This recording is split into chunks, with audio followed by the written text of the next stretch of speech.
ത്തിന്റെയും പരിശുദ്ധാത്മാവിന്റെ നാമത്തിൽ ആമേൻ. വിശുദ്ധ യോഹന്നാൻ എഴുതിയ സുവിശേഷം 20-ാം അധ്യായം 24 മുതൽ 29 വരെയുള്ള തിരുവചനങ്ങൾ. 12 പേരിൽ ഒരുവനും ദിദിമോസ് എന്ന് വിളിക്കപ്പെടുന്നവനുമായ തോമസ് യേശു വന്നപ്പോൾ അവരോട് കൂടി ഉണ്ടായിരുന്നില്ല. അതുകൊണ്ട് മറ്റു ശിഷ്യന്മാർ അവനോട് പറഞ്ഞു, ഞങ്ങൾ കർത്താവിനെ കണ്ടു. എന്നാൽ അവൻ പറഞ്ഞു, അവൻ്റെ കൈകളിൽ ആണിപ്പാടുകളുടെ പഴുതുകൾ ഞാൻ കാണുകയും അവയിൽ എൻ്റെ വിരൽ ഇടുകയും അവൻ്റെ പാർശ്വത്തിൽ എൻ്റെ കൈ വയ്ക്കുകയും ചെയ്തല്ലാതെ ഞാൻ വിശ്വസിക്കുകയില്ല.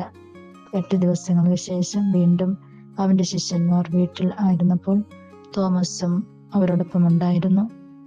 വാതിലുകൾ അടച്ചിരുന്നു. യേശു വന്ന് അവന്റെ മധ്യത്തിൽ നിന്നുകൊണ്ട് പറഞ്ഞു, നിങ്ങൾക്ക് സമാധാനം.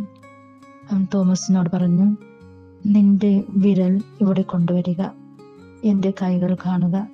നിന്റെ കൈ നീട്ടി എൻ്റെ പാർശ്വത്തിൽ വയ്ക്കുക. അവിശ്വാസിയാകാതെ വിശ്വാസിയായിരിക്കുക. തോമസ് പറഞ്ഞു, എൻ്റെ കർത്താവേ, എൻ്റെ ദൈവമേ. യേശു അവനോട് പറഞ്ഞു, നീ എന്നെ കണ്ടതുകൊണ്ട് വിശ്വസിച്ചു. കാണാതെ തന്നെ വിശ്വസിക്കുന്നവർ ഭാഗ്യവാന്മാർ.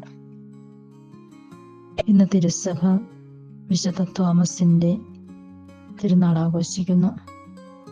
വിശുദ്ധ തോമസ് യേശുവിനെ കാണുവാനായിട്ട് ആഗ്രഹിക്കുന്നുണ്ട്.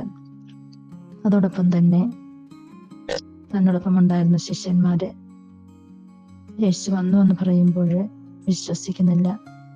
എന്നാൽ യേശു വീണ്ടും വന്നുകൊണ്ട് ശിഷ്യന്മാർക്ക് സമാധാനം ആശംസിക്കുന്നുണ്ട്.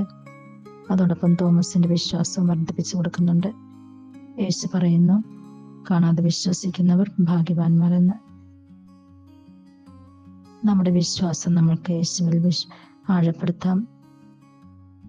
യേശു നമ്മൾക്ക് വേണ്ടി ചെയ്ത ആ ത്യാഗത്തിനെ ഓർത്ത് യേശുവിന് നന്ദി പറയാം, ദൈവത്തിന് നന്ദി പറയാം. യേശു നമ്മുടെ ജീവിതത്തിൽ പ്രവർത്തിക്കുമ്പോൾ നമ്മുടെ ജീവിതം തന്നെ മാറും.